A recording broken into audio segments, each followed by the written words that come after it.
So I want to talk about Splatoon today, and not just anything Splatoon. I want to talk about the story mode and the story mode throughout the entire franchise. I'm going to start all the way back at Splatoon 1, talk about Splatoon 2, talk about the Octo expansion's ending, and even Splatoon 3's ending, and talk about how maybe even the DLC can expand on all of this, and also talk about how things have elevated to where they are now. Which Splatoon game and mode had the best ending? Who did it best? Well, let's talk about it. I remember playing Splatoon 1's ending the very first time and thinking to myself, this is one of the greatest boss battles I've ever fought. I loved this thing. Now, as far as the ending goes itself, it was really just a boss battle. You got a little bit of confrontation between Captain Cuttlefish and DJ Octavio as he was tied up, but for the most part, that was it. It was your job to chase him down and shoot all the incoming projectiles that he shot at you, including his giant fist, which you had to knock back into his DJ station, and eventually push him all the way back at the end of the segment. Once there, he would shoot a giant rocket at you that you could shoot back in order to blast him to the next segment,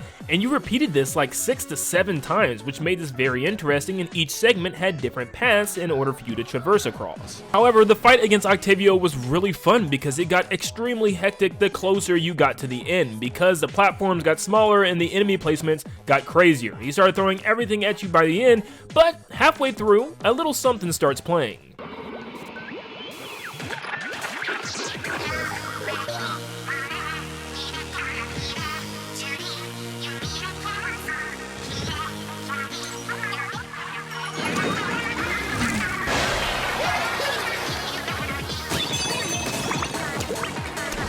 That's right, the Calamari incantation starts playing from Callie and Marie, Agents 1 and 2, and man, it gets hype. Everything in the background starts shooting laser lights and everything. You feel like you're at a rave, but fighting a boss at the same time, and still listening to this gives me chills to this day. The background had giant metal octopus tentacles swinging around. It felt so ominous and weird, but at the same time, it was so cool to see DJ Octavio also dancing as you were fighting him.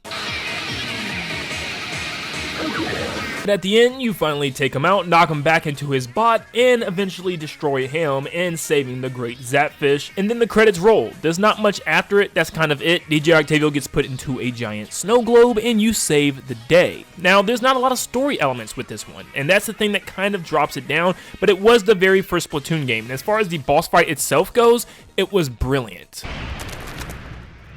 Now, honestly, right now, I'll tell you, I think the final boss for Splatoon 1 was a lot better designed than the one in Splatoon 2. But the story does take a different toll here. This time, you're not just saving the great Zapfish, you're actually trying to save one of the Squid Sisters. Yeah, and it actually ties into a Splatfest from the first game, which is actually insane. Yep, it was Callie versus Marie for the very last Splatfest, and of course, Team Marie won, which caused Callie to get kidnapped by DJ Octavio and hypnotized by these special shades. Of course, DJ Octavio shows up in the Octobot King 2, and obviously featuring Callie.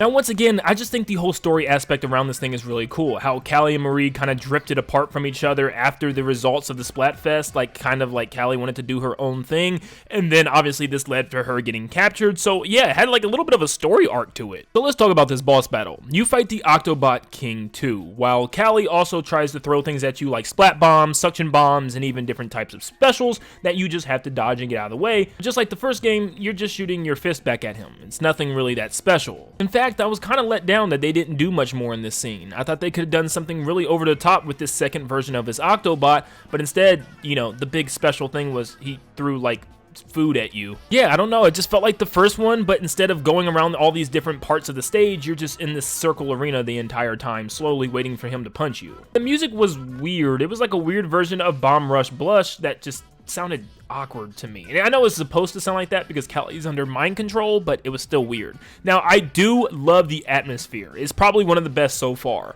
I love the fact that this is giant crowd watching you like it's a concert going on with all the screens of Callie playing in the background, and you're like in a giant concert fighting DJ Octavio and Callie, and I love that aspect. I just wish the actual fight was a lot better. Well, this scene was pretty cool. There's like an intermediate cutscene where Sheldon flies in with his powered bus, and of course Marie is on top with a charger and snipes the shades off of Callie's face, which was an awesome scene. I mean, maybe it would have been even cooler if we could control Marie for just 1 second and then take that shot, but man, this was so cool to see that happen. And then of course, Callie joins Marie and plays the Calamari incantation once again.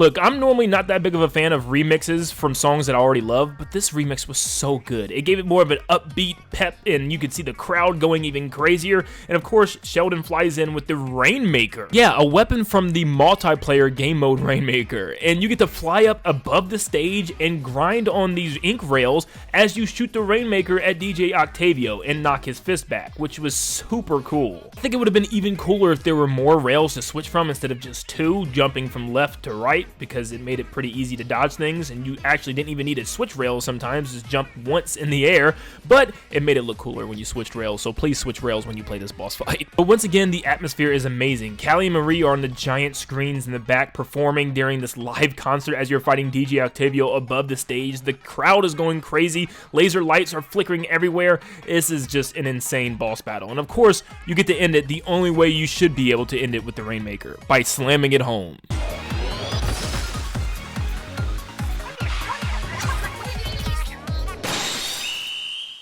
You then, of course, save the day once again, defeating DJ Octavio and saving Callie, reuniting Callie and Marie, the Squid Sisters, once again.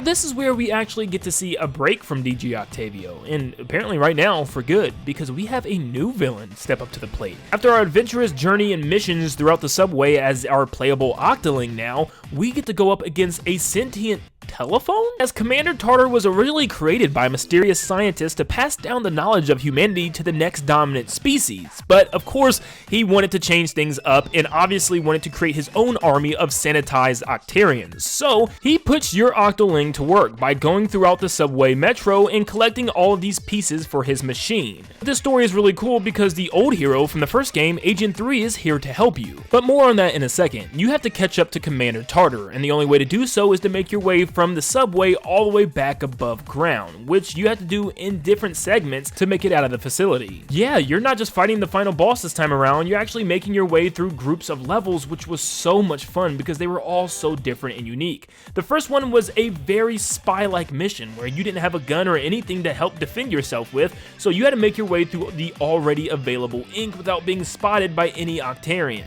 The second part of the facility had you dodging this giant Octo Seeker as it tried to slam on the ground and stomp you, once again trying to find your way around this giant maze to get your gun back. Phase 3 was the warehouse, where all of these Octarian troopers were sanitized and put into Commander Tartar's army, which is a very creepy area. You can see the giant pools of his green ink everywhere that's corrupting these things and putting them in these glass casings, but you actually get to use these casings to make your way to the other side. It's not just random platforms for no reason, it's actually telling a story as you progress through this end of the game.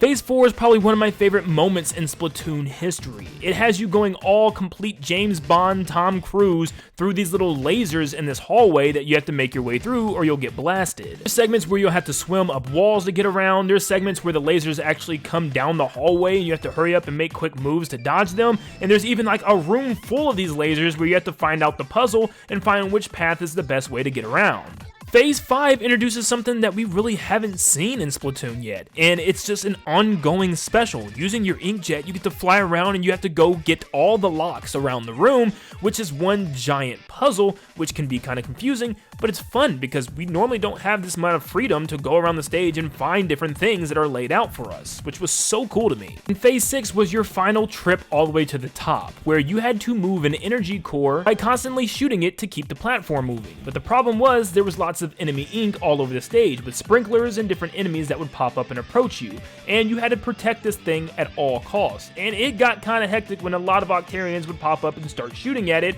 which made this a very difficult mission your first couple of times. But you had to take it all the way to the top and plug it in order to open the doors to the exit, which then took you to Phase 7, the last room before actually being above ground. You're about to exit through this giant elevator until, what is that? Yep, it's Agent 3 that's corrupted as well now. We've already had corrupted Callie, now it's your old character. So for one of the first times ever, we have a proper 1v1 boss fight, which just felt so cool to actually complete against. As you see Captain Cuttlefish dangling, and even his symbol for his character is upside down as he's talking to you, you have to fight Agent 3, where he'll use various different specials in order to defeat you. Now it's not extremely hard compared to his final version at the end as the bonus boss fight, which was let me tell you the hardest thing ever? I felt like this one just symbolized more. It was an Inkling versus an Octoling, and this time you were the Octoling. You're not a bad guy, and you never were, and it kind of shows you how the first game kind of made the Octolings out to be the bad ones, and now your character that you used in the first game is the bad guy now. It's crazy. But of course, you make your way to the roof and finally are outside. Your Octoling can see the outside world for the first time, but remember, you only defeated your own agent. Now you had to defeat the one that corrupted them in the first place, Commander Tartar. Then Pearl and Marina, the new idols of Splatoon 2, fly in with their helicopters to help save the day because you're gonna need their help with this one. But Commander Tartar raises a giant statue out of the ocean which depicts the statue of David and rises to reveal a giant mouth cannon? Wait, did you guys ever notice this Octarium floating in the fluid? But Commander Tartar wants to send a giant blast to Inkopolis and eventually the rest of the world to command them under his rule. The only way for the statue to work is through solar sunlight, and the only way to prevent this is to paint the entire statue. So, Pearl and Marina, help your Agent 8 paint the entire statue before time runs out, which is extremely fun, by the way. So the clock starts and you are off to save the world, which has a beautiful, and I mean probably one of the best soundtracks within Splatoon history playing the entire time. But there's different segments that you have to take out, starting from the very bottom base of the statue, making your way all the way to the top of the head. And let me tell you right now, the first couple times I did this, it took me a while because it can be tricky. There's always a piece that you're missing, but you have to detonate these bombs that are thrown on the statue from Pearl and Marina, and sometimes they can be hidden. But I know I keep praising this song, but I'm telling you right now, when a minute hits on the clock, it is the most surreal experience I think I've ever had in a video game. Just take this in.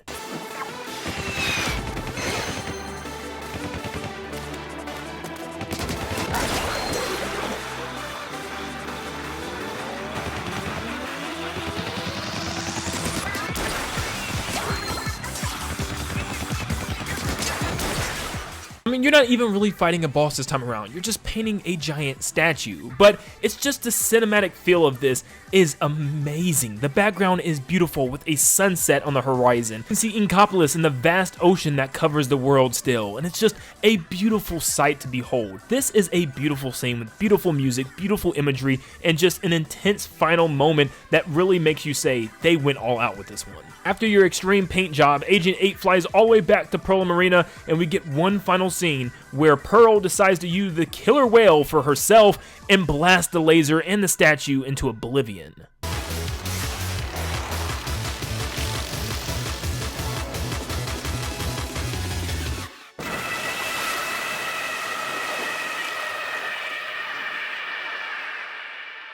And finally, we move on to Splatoon 3, where the world this time is at stake. Well, technically, once again. You made your way to the secret underground facility of the past as the brand new Agent 3. You're joined with Callie, Marie, Captain Cuttlefish, the old Agent 3 once again, the new idols The Deep Cut featuring Fry, Shiver, and Big Man, which is a lot of people all jam-packed into this one story. Well, Captain Cuttlefish gets kidnapped by somebody, and it's our job to rescue them in this underground facility of Alterna. We'll go throughout various missions here to collect these pieces of a device in order to work as a makeshift edge trimmer to cut down the fuzzy ooze that spread all over Alterna. Although there's a lot right by the rocket, and this is the only way to get to it, so we needed these pieces. The old Agent 3 decides to use these like it's a special within the multiplayer and cuts down all the ooze all around the rocket, even though it comes at a price. No, he's not dead, he's just tired. Find out through the intercom that the villain is actually Mr. Grizz, and he's the one that stole Captain Cuttlefish, which once again ties in other modes to the main story,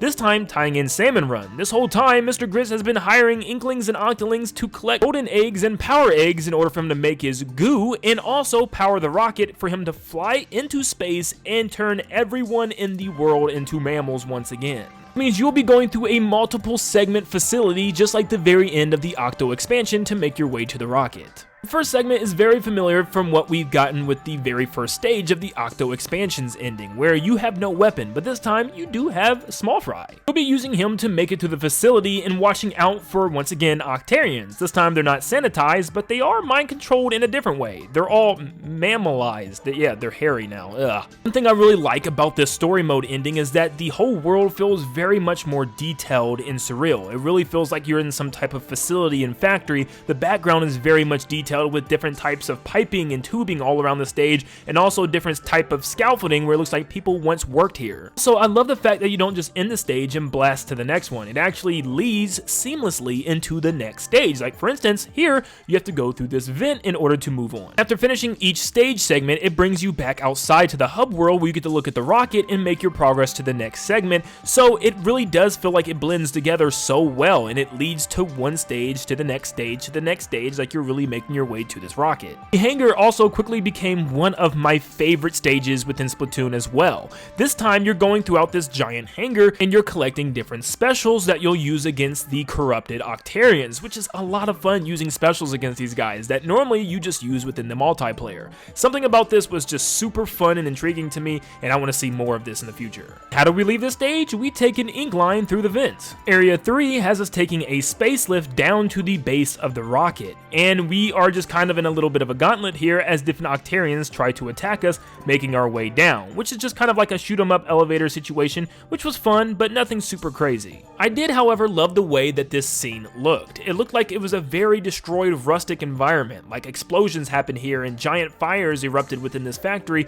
a long time ago after all the events of the catastrophic event that happened. We then enter into one of the rocket thrusters, or I guess some piping going into the rocket for the final phase in Phase 4. Yeah, there was only technically 4 phases this time around instead of 7 from the Octo expansion, even though you could probably count Phase 4 as Phase 4 and 5, because there's 2 separate segments. The first one, you have to make your way up this giant tower by defeating different Octarians and also watching out for fuzzy ooze. At the very top, you can see the Great Zapfish, which has been taken from Splatsville by Mr. Grizz in order to power his rocket. For the final phase, you have to collect these energy cores in order to open the blast doors by using the Zipcaster as the main special this time around that doesn't need any recharge. You get to blast around the room collecting these energy cores, but also having to watch out for the fuzzy ooze. But finally, at the end, you get to find Captain Cuttlefish, but it's too late because he's dead. Nope, kidding once again because old Agent 3 cries him awake. We get to see the founder of Grizzco come out of the rocket, Mr. Grizz, and tell us that pretty much the world is doomed and flies into space on the rocket. Thanks to our new friends and members of the Deep Cut, they help us fly into space after him. Fry uses her eels in order to create an ink tornado chain that reaches all the way into space. Shiver calls in Master Mega as the vehicle of transportation for your Inkling, yep, a rideable shark, and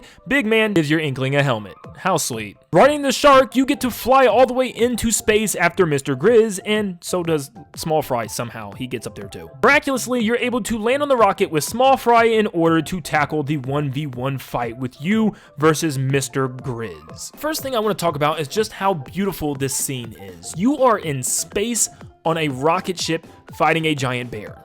Yes, this is actually happening, and space just looks so good in Splatoon's engine. I mean, it is beautiful. You get to finally see the entire globe, all the water that's taken over the world and stuff. It's just a brilliant sight that I never thought we'd be able to see in a game about Inklings and Octoling shooting ink. How did we even get to space? I don't know, but it's just amazing. Your job is to use Small Fry to eat the globs of fuzzy ooze and eventually throw it at the globs on Mr. Grizz's tummy in order to pop them like dirty little fuzzy zits. Yeah, I'm so sorry. You have to do this 3 times while also fighting off different members from the Octarian army once again, and he even has a cool move where he just rolls into a ball and spins the rocket around. This itself also creates a fun little maze of fuzzy ooze that you have to maneuver your way around in order to stay on top of the rocket and not fall off. We'll do this 3 times until Mr. Grizz has had enough, and I actually really like this phase. It was a lot of fun, and just moving around the rocket in space just felt really cool, until Mr. Grizz gets upset and slams you off the rocket, exploding most of the rocket itself. Hey, DJ Octavio is back, and this time he's here to help with his giant Octobot. What happens down back on Earth while you're up there fighting? Somehow the Squid Sisters and Deep Cut are able to perform the 3rd version of the Calamari incantation, and we can hear it from space. Yeah, I don't know. And if all of this wasn't random enough, something else happens. Little Buddy gets energy from space and turns into Huge Fry and has a giant kaiju battle against giant Mr. Grizz in space while we have to clean up the goo from Mr. Grizz's body. Once again, we have a timer until the world is ended, but instead of painting something this time around, we have to not paint it by cleaning it up. Yeah, it actually takes the method of what we do in every single game and reverses it. This time we're the cleanup crew. We do have to wonder who's the ones cleaning up all the ink from Splatoon. Maybe this is how. Every now and then we have to pop out of the ship and shoot some Octarians, which is really cool concept, by the way. It's also pretty cool because we are technically playing as both DJ Octavio and our new Agent 3, because Octavio's the one flying the ship and Agent 3 is the one shooting the Octarians on the outside and also cleaning up with the giant new ink vac. This is an extremely satisfying battle, especially considering the fact that it's not part of a DLC. This is the main game story mode. It's just so expansive and so much fun. Once again, I love space and how it gets even more red and darker and creepier as the time gets closer to destruction. Its atmosphere is really just unbeatable in my opinion. Finally, at the end, you get to shoot a mega laser at Mr. Grizz and blast him into oblivion, finally killing him forever.